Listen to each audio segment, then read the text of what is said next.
Protagonistascalorifrío.com, el podcast con las entrevistas clave del sector de las instalaciones y la construcción sostenible.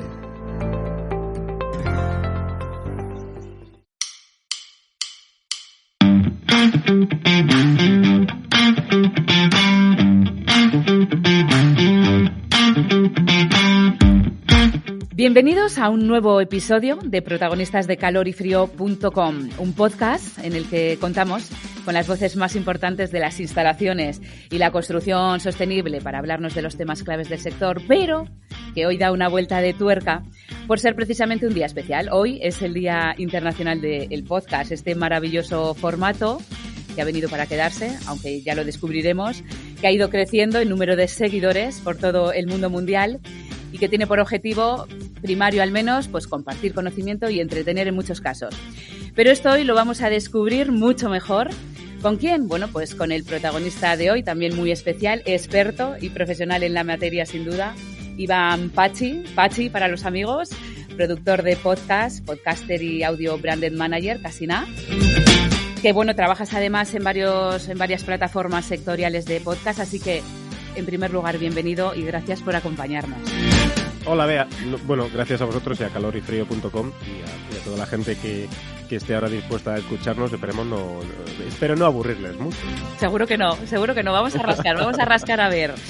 Porque las cosas, sobre todo en este mundo y con un profesional que vamos a decir, hay que hacerlas bien, con conocimiento de causa y profesionalidad.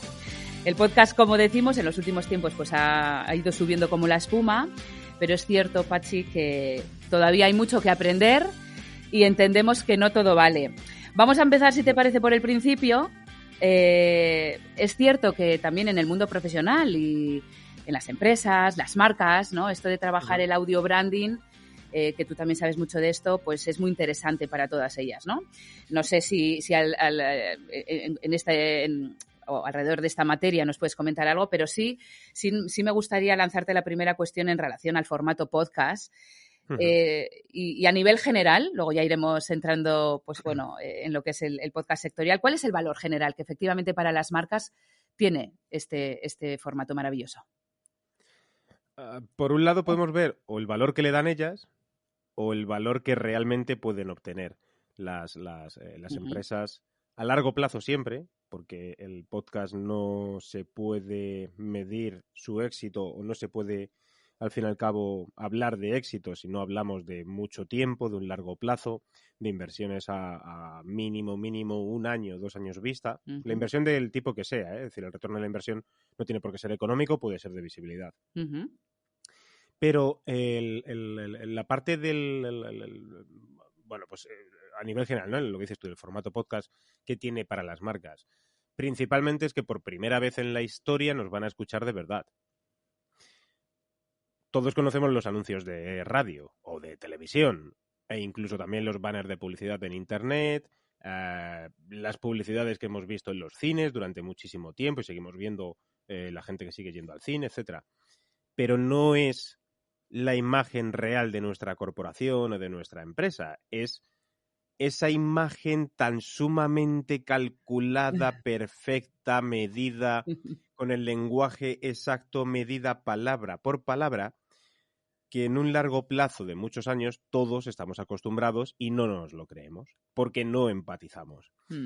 Nos ocurre con este tipo de locuciones que son completamente engoladas, que son de la teletienda. Sí. ¿Hay gente que sigue comprando en la teletienda? Sí. ¿Es lo que sabemos que más confiamos? No.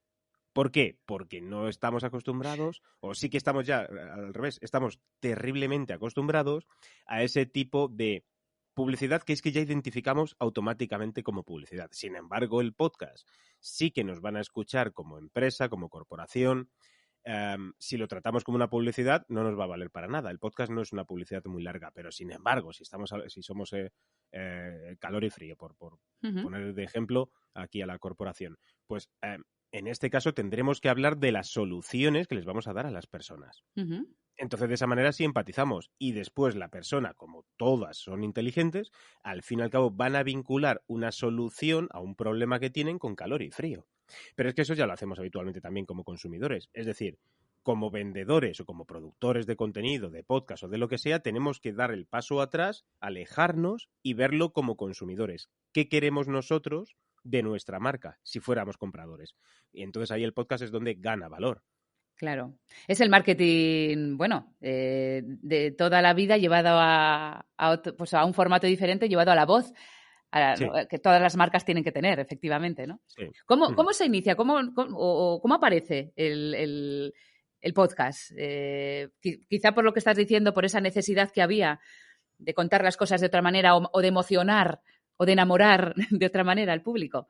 ¿Cómo En verdad, cuál ha sido su evolución?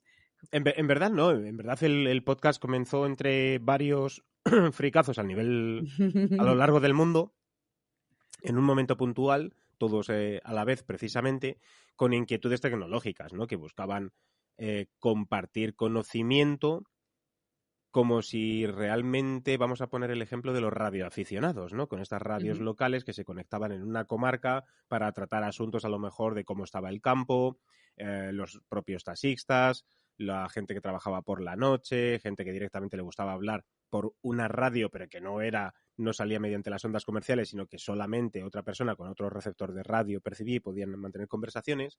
Y realmente tiene mucho reflejo de la sociedad en ese aspecto, en poder compartir cosas, pero hablando.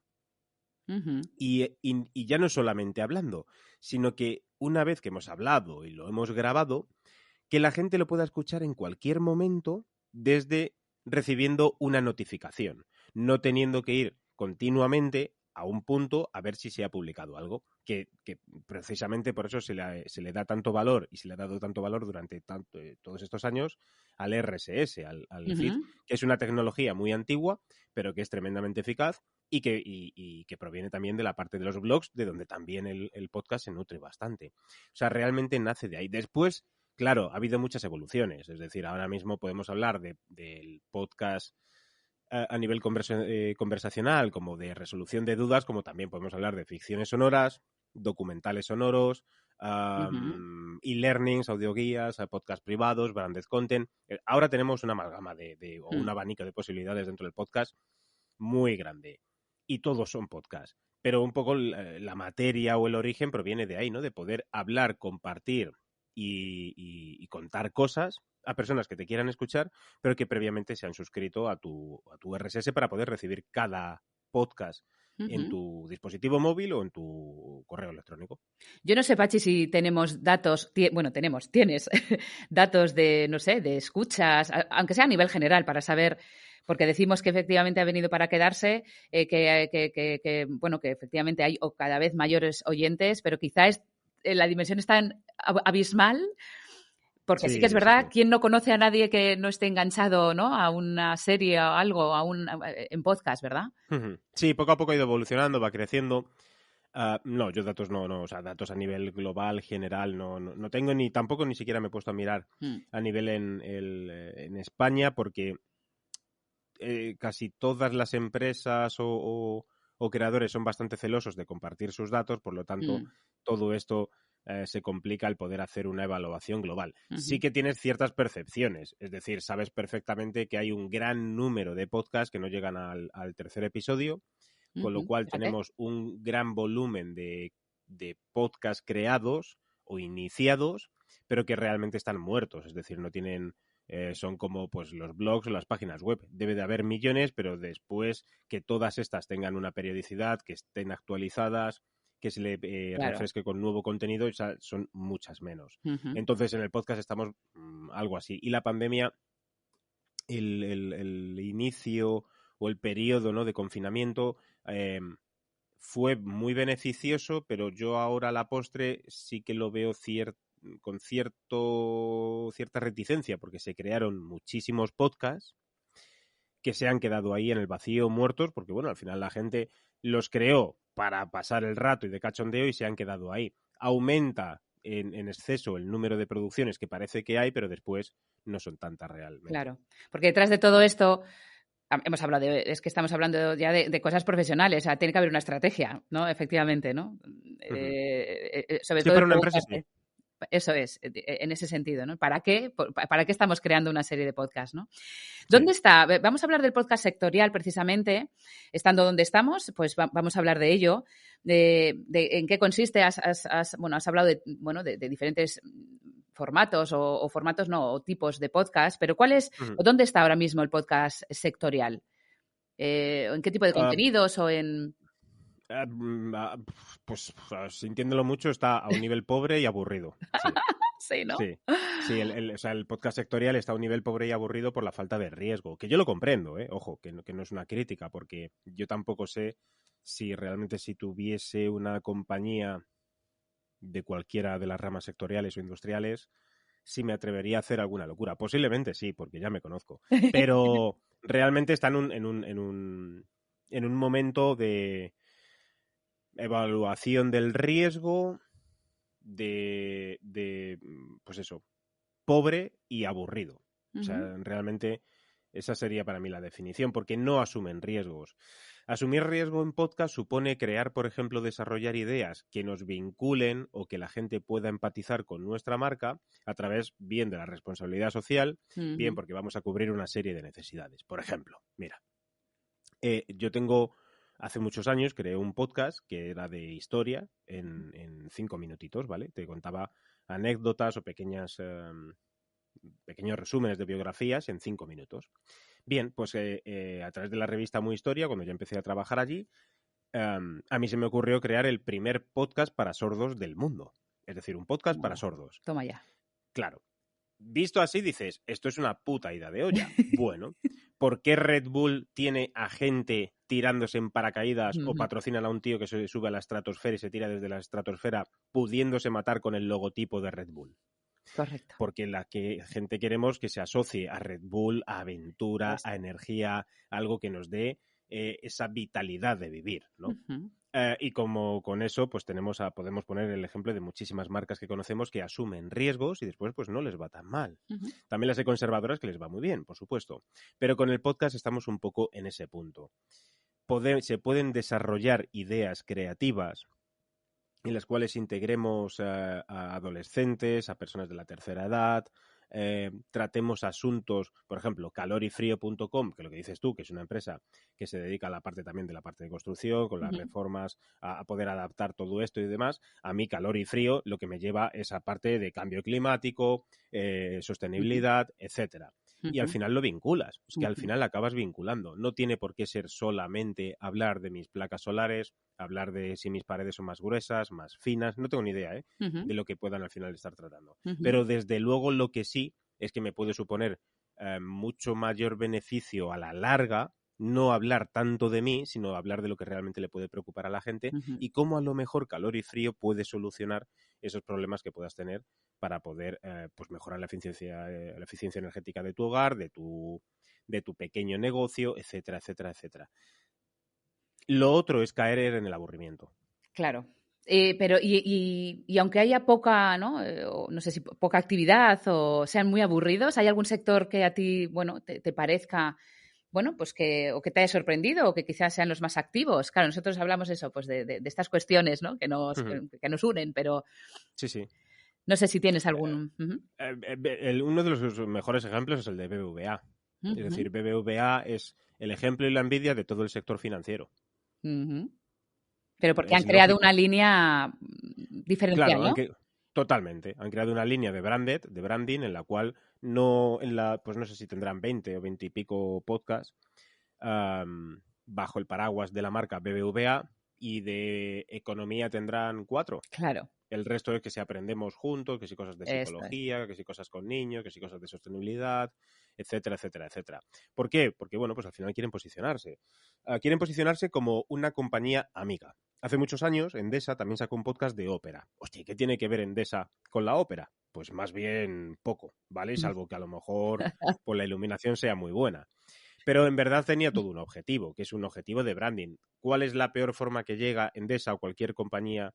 ¿De qué manera llega al usuario? Pues con una factura todos los meses. Entonces no es la mejor manera. Así que de algún modo hay que crear cosas, y el podcast puede ser una de ellas, como puede ser patrocinar un evento deportivo o cualquier otra cosa, en la cual nos vamos a asociar nuestra marca o vamos a empatizar con aquel público que está buscando sobre algo en concreto, ¿no? Venga, pues la ópera, vamos a apoyar a la cultura a través de la ópera, por ejemplo. Entonces, ahí es donde el BVA marca una gran tendencia con respecto a otras empresas que han intentado hacer cosas, pero volvemos a lo mismo. El riesgo también de estas grandes corporaciones les hace caer ahí pues en la mediocridad, porque en verdad o te diferencias de algún modo o es decir, tampoco tú necesitas, si eres el Banco Santander, tampoco necesitas crear un podcast para vender más tarjetas de crédito ni más hipotecas. No es ese el objetivo. Es que no es ese. El objetivo es ganar confianza y generar confianza, que ya se sabe que la economía se mueve a través de eso. Claro, las marcas al final tienen sus tempos, ¿no? O sus estadios, ¿no? Hay marcas efectivamente Sí. más desarrolladas, con más tiempo, donde quizá, como dices tú, necesitan mostrar otro tipo de valores, sus propósitos, ¿no? Más que sus productos o servicios. Pero claro, Eso es. cada marca tiene que saber, ¿no? Hacer esa reflexión de en qué momento está, ¿no? Sí, tirar un poco del equipo creativo. Si tienes que dejar un poco la parte más tecnócrata, puedes hacer un podcast completamente técnico y hablar de estas cosas. Pero hay que confiar o dejar un poco a los equipos más creativos de tu corporación, de tu empresa, a que piensen y idean cosas que puedan llamar la atención. Colgate hace muchos años ideó un podcast que duraba 2 minutos y medio, 3 minutos, que además en sus cepillos de dientes incluía un pequeño altavocito. Qué bueno. Y eran cepillos de dientes para niños. Y entonces ahí cada día Colgate subía un cuento o subía algo relacionado para los niños y entonces eran los 2 minutos y medio que los niños estaban cepillando los dientes. Qué bueno. ¿Qué empresa te puede hacer eso? Colgate. También Oral-B o también cualquier otra, pero lo hace Colgate, pues sinceramente, aunque luego no sea un producto de consumo mayoritario, pero la parte de responsabilidad social está ahí y después genera un recuerdo de marca. Esto es conocer efectivamente, ¿no? El público al que te diriges, como decías tú al principio, ¿no? Hablar sobre las cuestiones, sobre los problemas, ¿no?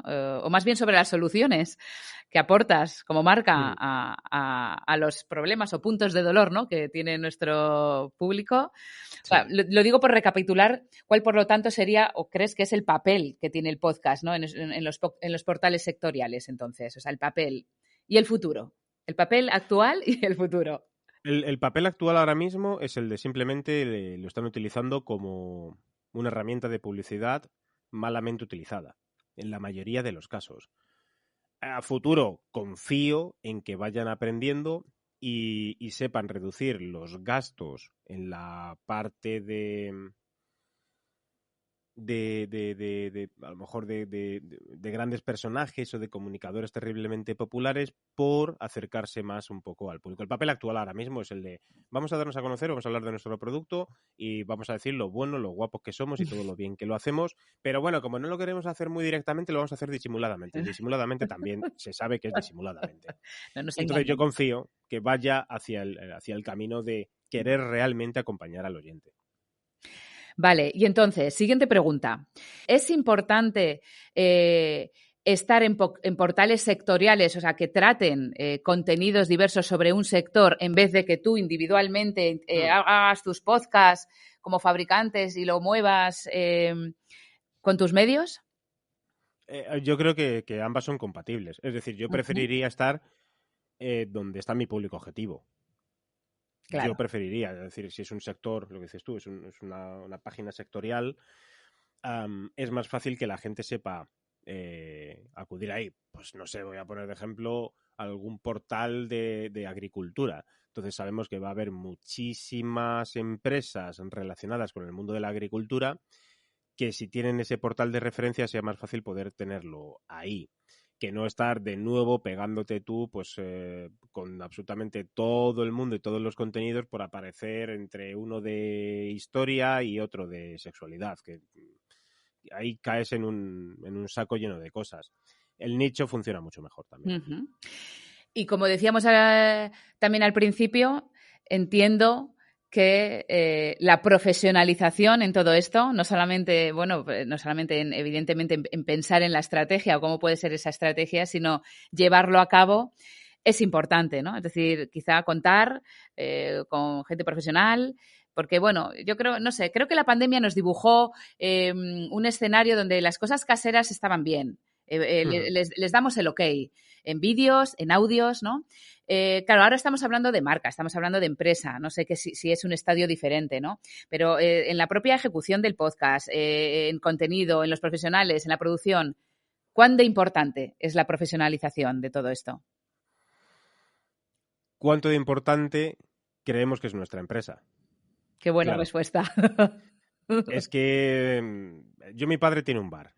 Es un negocio terriblemente popular para todos vamos a los bares, todos los conocemos, etcétera. Mi padre lleva, pues serán 37 años con el bar. ¿Cuánto de importante es para él el bar? ¿Cuánto de importante es darse a conocer? ¿Y cuánto de importante es la calidad con la cual él quiere dar a conocer? Él sabe qué público tiene por donde está situado su bar. Podría poner las cañas a 4 euros, pero no entraría nadie, posiblemente. Podría ponerlas también a 70 céntimos, pero él perdería dinero. Claro. Podría poner las cervezas a un precio de 1 euro sin tapa, o a 1,50 con tapa, pero posiblemente vaya más gente por la tapa que por la cerveza. Pues exactamente con lo nuestro pasa lo mismo. Podemos hacer un podcast. Yo la parte profesional la llevo más a la parte de cuánto en serio nos queremos tomar este proyecto. A mí, llegado ciertos puntos, mientras que el sonido esté bien, esté limpio y se pueda escuchar, creo que cuanto más natural seas y cuanto más consigas empatizar con tu público, más me parece que sea profesional. Porque si no, caemos en el error de que lo profesional es serio. Lo profesional tiene que ser serio. Ya. Y la gente eso se lo lleva a serio aburrido. No. Y para mí no es eso. Exacto. Es decir, no consideramos profesionales a Buenafuente y Romero con su podcast de humor número 1, porque son profesionales, pero son de humor.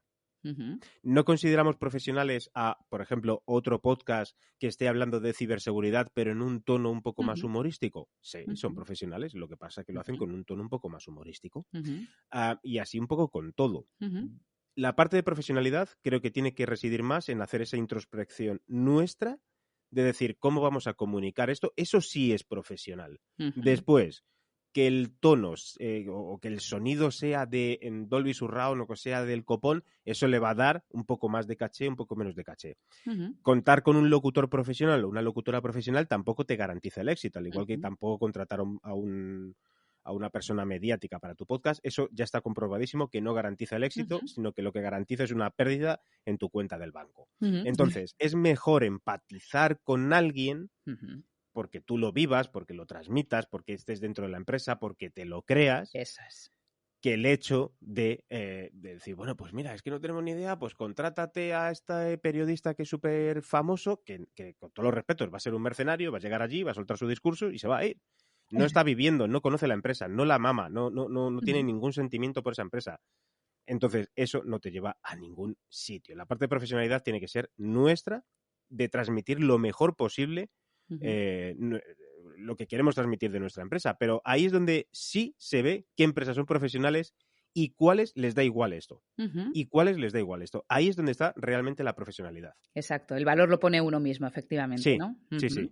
Y luego... Hay muchos ejemplos muy malos, de grandes empresas que están haciendo podcast sin ningún tipo de profesionalidad. Y ellos son empresas brutalmente profesionales en su sector, pero el podcast es una mierda. Hemos hablado de grandes marcas que están en un estadio y entonces, bueno, pues van más quizá por el tema de valores, de cultura, generar confianza. Pero si pudiéramos establecer 4 líneas o tipos o categorías de contenidos importantes que el podcast o que los podcasts tienen que acoger, ¿cuáles serían? ¿Dentro de una empresa? Sí, dentro de una empresa. Pero a nivel de tipos de podcast, ¿te refieres? Sí. Hombre, yo creo que los que abundan un poco más son la parte de los conversacionales, ¿no? Pueden ser entrevista, como puede ser entre 2 personas de la misma compañía. También tienes la parte de resolución de dudas, que suele ser pues una persona, bien da igual de la empresa, contratado de fuera, lo que sea, que soluciona las típicas dudas y preguntas que durante a lo mejor muchos años han podido surgir de usuarios o de experiencias personales, ¿no? De la propia empresa. Esos son los dos tipos que más suelen ser Ujú. habituales. Después hay un tercero, que es el de la transformación de los contenidos escritos ya publicados anteriormente, a lo mejor en el blog, en redes sociales, en Ujú. la newsletter, que lo trasladamos y lo transformamos para contarlos en audio. Y la cuarta habitualmente suele ser el generar un contenido que le vamos a dar lo que llaman el 360, de que lo vamos a publicar lo mismo que escribimos, lo contamos en audio mientras nos grabamos en vídeo y lo publicamos también en YouTube, Ujú. que al final es utilizar un poco el contenido para todo, pero también se está demostrando que estás en todos los sitios y en ninguno a la vez, Ujú. porque no le dedicas el mimo que requiere el vídeo ni el mimo que requiere el audio por separado. Entonces, Ujú. bueno, son los tipos de podcast un poco más... Más habituales. Después, sí, no sé, una ficción sonora, un podcast teatralizado, cuesta bastante más que las empresas se metan en ello, aunque hay ejemplos que sí que podrían funcionar muy bien para muchas, pero cuesta un poco más. Además también bueno, requiere de un esfuerzo mayor de tener más gente a tu alrededor que ya haya hecho eso anteriormente. Y luego sí que hay algunos formatos que empiezan a desarrollarse, empiezan a evolucionar un poquito, como son los podcasts diarios, en el cual como empresa también podemos dar una especie de boletín de noticias sectorial. No es una parte que desde la parte de las empresas sectoriales no se está utilizando mucho, al menos aquí en España, en Estados Unidos sí algo más, pero claro, requiere de tanto esfuerzo y económicamente hay que hacer esa inversión. Claro. Un podcast diario, tener a una persona que te está haciendo un podcast diario como una especie de boletín de noticias en el cual a lo mejor tiene que hacer una curación de contenidos, de noticias relacionadas de tu sector, contarla, editarlo, tal, estamos hablando de que a lo mejor te supone pues 3.000 euros al mes Ujú. tener una persona para que te haga eso. Y no sabes cuál es el rendimiento que vas a obtener a futuro. Entonces genera reticencia de poder hacer eso por parte de las empresas. Pero luego ven los resultados a largo plazo y es verdad que se nota muchísimo. Sí. Hablando precisamente de resultados, ¿cómo medimos el éxito o no de nuestros podcasts? Dependiendo de tu objetivo inicial. Claro. Es que tu objetivo inicial es el que te va a marcar después el éxito. Yo tengo un Ujú. cliente, hablo mucho de él, de Daniel Rubio, que tiene un podcast que se llama Frecuencia Fitness, que él se dedica, él es entrenador personal y te lleva a tus entrenamientos y te acompaña durante tu proceso de transformación física, ejercicios, etcétera, etcétera, etcétera. Él no monetiza su podcast directamente. Monetiza su podcast indirectamente. Su éxito es que al menos una persona al mes que provenga del podcast o no, pero el podcast puede servir como altavoz, que al menos una persona al mes le contrate, porque después sus servicios no son me contratas una vez y ya, sino que suelen ser a largo plazo, de pues 12 meses o 18 meses. Entonces, él si consigue un cliente cada mes, Ujú. uno, ya para él es un Es un éxito. criterio, ¿no? De Claro, medida. Ujú. claro. A mí, si tengo... Hay casos de este tipo. Hay podcasts que tienen 100.000 o 200.000 descargas al mes Ujú. y tienen 1 euro de beneficio. Pues no es un éxito. No es un éxito, salvo que esas personas digan, pero luego no te lo dicen así, salvo que esas personas o creadores te digan, bueno, a mí es que me flipa salir por la calle y que me pidan autógrafos. Pero en verdad la gente luego lo que quiere es pagar la hipoteca. Sí. Vamos a ser Entonces serios, sí. ahí estamos entonces un poco en el conflicto. Para una empresa que no busca ganar dinero directamente, lo normal es que para ellos el éxito sea que cuanto más cifras y más número y más volumen de descargas, lo van a catalogar como más éxito. Pero el objetivo es el inicial, el del principio. Ujú. Por lo tanto, también, y volviendo un poquito a estos portales sectoriales que trabajamos aglutinando contenido en torno a un sector, es un poco como comentabas tú antes, ¿no? Es de alguna manera, ¿no? Esos son los portales que ya están posicionados y sobre todo que tienen tu target cerca. Está segmentado, claro. Exacto, Sí. ¿no? Con lo cual, eso siempre es buena idea. Pues, Pachi, ha sido verdaderamente un placer. Seguramente podríamos estar hablando horas y horas. No sé si quieres acuñar alguna cosa que no se nos puede olvidar del podcast. Yo estoy horas hablando de esto, por lo tanto, imagínate, ¿sabes? O sea, es como... Bueno. No, creo que para mí lo más importante es trasladar esa parte que comprendo y me enfrento a ello todas las semanas con las empresas que el factor riesgo, pues dependiendo del sector, de lo que sea, pues lo ven mejor o lo ven peor. Yo habitualmente cuando ofrezco planes o proyectos donde existe un cierto riesgo, no lo hago pensando en un riesgo agresivo de que, mira, esto es una inversión, de que si lo pierdes todo y si lo ganas todo. No, porque yo también tengo una parte más personal que es bastante conservadora. Pero sí que busco creativamente esa parte que sea diferenciadora. Y ahí en esa diferencia es donde está el riesgo. Entonces sí que le pido a la gente que tenga, o me da igual empresas o particulares, que no tengan miedo a la hora de crear cosas un poco distintas. O sea, al menos un poco distintas. Porque si no es que todo suena igual, todo parece lo mismo y al final acaba aburriendo. Exacto. Y no queremos ser aburridos. Por lo tanto, bueno, pues yo creo que lo importante en nuestra conversación precisamente ha sido eso, ¿no? Poner un poco en valor este formato, los beneficios que supone para marcas, para poder promocionar productos, servicios y algo más, nuestra alma, que es la que enamora a nuestro público. Lo importante de utilizar, pues también para fabricantes, ¿no? y ciertos sectores este formato. Bueno, espero que hayamos conseguido, no sé, pues convencer un poquito al personal. Muchísimas gracias, Pachi, pues por compartir todo tu conocimiento. Nos veremos o seguramente nos escucharemos más bien pronto, seguro. No sé si quieres decir dónde te pueden encontrar. ¿Así? En ivanpachi.es tienen absolutamente todo. Perfecto. Pues hasta aquí el podcast de hoy. Ya sabemos pues mucho más de lo que tenemos entre manos y en nuestras gargantas. Y yo lo dicho, recuerdo que podéis suscribiros para no perderos más episodios y podéis visitar, por supuesto, calorifrio.com para estar al día de las novedades más importantes del sector. Se despide Beatriz Arraibi. Hasta la próxima.